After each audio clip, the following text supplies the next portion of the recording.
नमस्कार, आप देख रहे हैं सत्य हिंदी और मैं हूं आपके साथ कृति सिंह। आइए रुक करते हैं इस वक्त की बड़ी खबरों की ओर।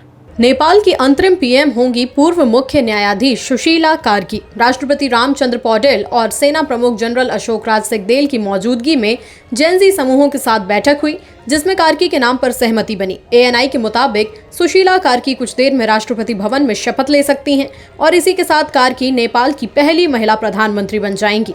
ये कदम ओली सरकार गिरने के बाद उठाया गया है। प्रदर्शनकारियों और आर्मी के बीच लंबी बातचीत के बाद संसद भंग करने और कार्की को अंतरिम पीएम बनाने की मांगें पूरी की गईं। अब नेपाल में राजनीतिक अस्थिरता के बीच नई सरकार का गठन हो रहा है। समाजवादी पार्टी के नेता अखिलेश यादव ने चेतावनी दी कि भारत में अगर वोट चोरी की घटनाएं जारी रहीं तो पड़ोसी देश की तरह भारत में भी जनता सड़कों पर उतर सकती है।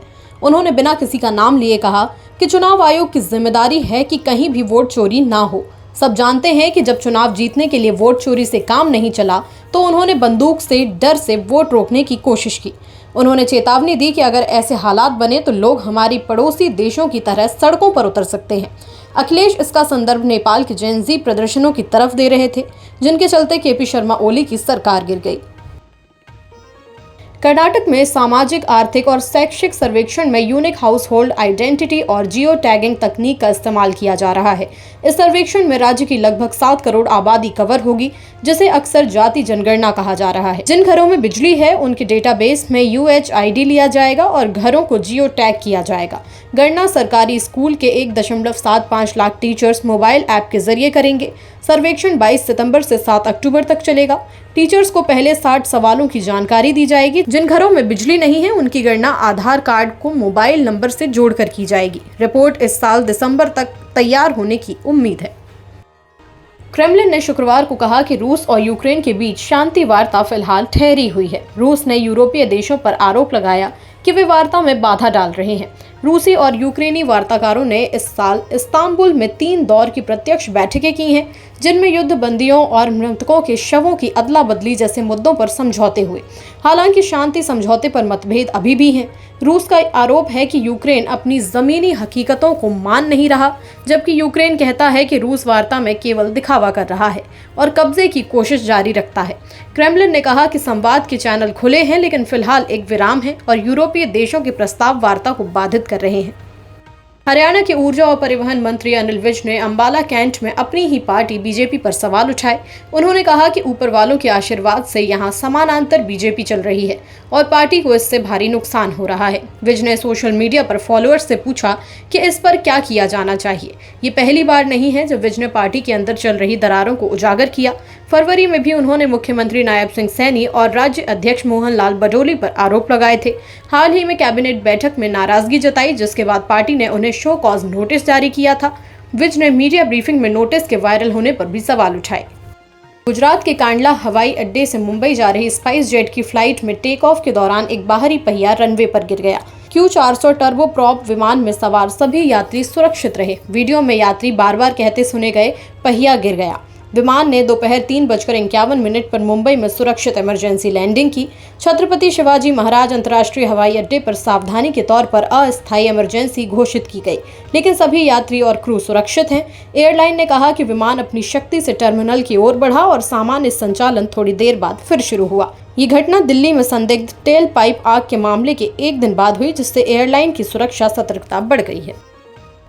अमेरिकी राष्ट्रपति डोनाल्ड ट्रंप ने कहा कि चार्ली किर्क की हत्या के मुख्य संदिग्ध को हिरासत में लिया गया है। किर्क 31 साल यूटा वैली यूनिवर्सिटी में छात्रों को संबोधित कर रहे थे जब किसी ने उन्हें दिन के उजाले में गोली मार दी। घटना लाइव वीडियो में कैद हो गई, जिसमें किर्क घायल होकर गिरते दिखे। जांच में पता चला कि निशानेबाज ने पास की इमारत की छत से माउजर 36 राइफल से गोली चलाई। FBI ने आरोपी का वीडियो जारी किया, जिसमें वो काले कपड़े और बेसबॉल कैप पहने दिखाई दे रहा है। हथेली के निशान और बरामद हथियार से जांच को बढ़ावा मिला। ट्रंप ने कहा कि गिरफ्तारी उसके बहुत करीबी व्यक्ति की मदद से हुई। जांच अभी भी जारी है। प्रधानमंत्री मोदी की मां हीराबेन पर बनाए गए AI वीडियो को लेकर विवाद बढ़ गया है। बीजेपी ने इसे सभी महिलाओं का अपमान बताया है, जबकि कांग्रेस ने सफाई देते हुए कहा कि वीडियो किसी का अपमान नहीं कर रहा, बल्कि एक मां अपने बच्चे को शिक्षा दे रही है। बीजेपी नेताओं ने आरोप लगाया कि कांग्रेस वोट के लिए नीच राजनीति कर रही है। अनुराग ठाकुर, सैयद शाहनवाज और अरविंद कुमार सिंह ने कहा कि देश की माताओं की भावनाओं का मजाक उड़ाया जा रहा है और कांग्रेस को माफी मांगनी चाहिए। वहीं कांग्रेस नेता पवन खेड़ा ने कहा कि इसमें अपमान जैसा कुछ भी नहीं है और बीजेपी इसे सहानुभूति पाने के लिए मुद्दा बना रही है। मामला अब सियासी विवाद में बदल गया है। केंद्रीय मंत्री गिरिराज सिंह ने शुक्रवार को कांग्रेस पर हमला बोला। उन्होंने कहा कि बिहार कांग्रेस ने एक्स पर पीएम मोदी और उनकी दिवंगत मां हीराबेन का एआई वीडियो शेयर किया, जो दर्दनाक और अपमानजनक था। गिरिराज ने कहा कि कांग्रेस आरजेडी नेताओं ने तकनीक का गलत इस्तेमाल कर जनता की भावनाओं को ठेस पहुंचाई। उन्होंने चुनौती देते हुए कहा कि अगर वे नेहरू और माउंटबेटन का एआई वीडियो बनाएं तो कांग्रेस क्या करेगी। उन्होंने नेहरू पर भी कटाक्ष किया और आरोप लगाया कि व्यक्तिगत लगाव में फंसे नेहरू ने राष्ट्रहित को कई बार जोखिम में डाला। गिरिराज ने इस बयान से सियासी माहौल गर्मा गया है और एआई वीडियो विवाद फिर से सुर्खियों में आ गया है। प्रधानमंत्री नरेंद्र मोदी शनिवार को मणिपुर पहुंचने वाले हैं। ये दौरा खास है क्योंकि मई 2023 में हुई जातीय हिंसा के बाद मोदी पहली बार मणिपुर का दौरा कर रहे हैं। पीएम मोदी यहां कुल 8500 करोड़ रुपए की परियोजनाओं की सौगात देंगे। 7300 करोड़ रुपए की विकास योजनाओं की नींव चुराचांदपुर में रखी जाएगी। यहाँ कुकी बहुसंख्यक हैं। वहीं 1200 करोड़ रुपए की परियोजनाएं इम्फाल से शुरू होंगी, जहां मैतेई समुदाय की बहुलता है। गौरतलब है कि पिछले 2 सालों में कुकी और मैतेई समुदायों के बीच हुई हिंसा में 260 से ज्यादा लोगों की मौत हुई और हजारों लोग बेघर हो गए। इस बीच विपक्ष लगातार प्रधानमंत्री पर आरोप लगाता रहा है कि उन्होंने हिंसा के बाद मणिपुर की सुध नहीं ली। ऐसे में ये दौरा राजनीतिक रूप से भी अहम माना जा रहा है। नेपाल में जेनजी के आंदोलन के बाद राजनीतिक अस्थिरता बढ़ गई है। नए सरकार बनाने की कोशिशें तेज हैं। आज नेपाल आर्मी के चीफ जनरल अशोक राज सिंहदेव ने राष्ट्रपति रामचंद्र पौडेल से उनके निवास पर करीब 15 मिनट तक मुलाकात की। इस बैठक में देश की स्थिति और आगे की रणनीति पर चर्चा हुई।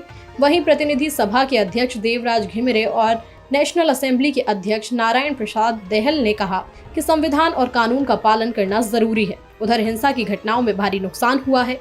नेपाल के स्वास्थ्य मंत्रालय के अनुसार तोड़फोड़ और आगजनी में अब तक 34 लोगों की मौत हो चुकी है।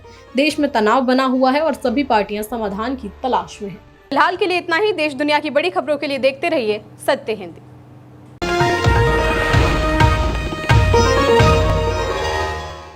Copyright disclaimer under Section 107 of the Copyright Act 1976. Allowance is made for fair use for purposes such as criticism, comment, news reporting, scholarship, and research. Fair use is a use permitted by copyright statute that might otherwise be infringing.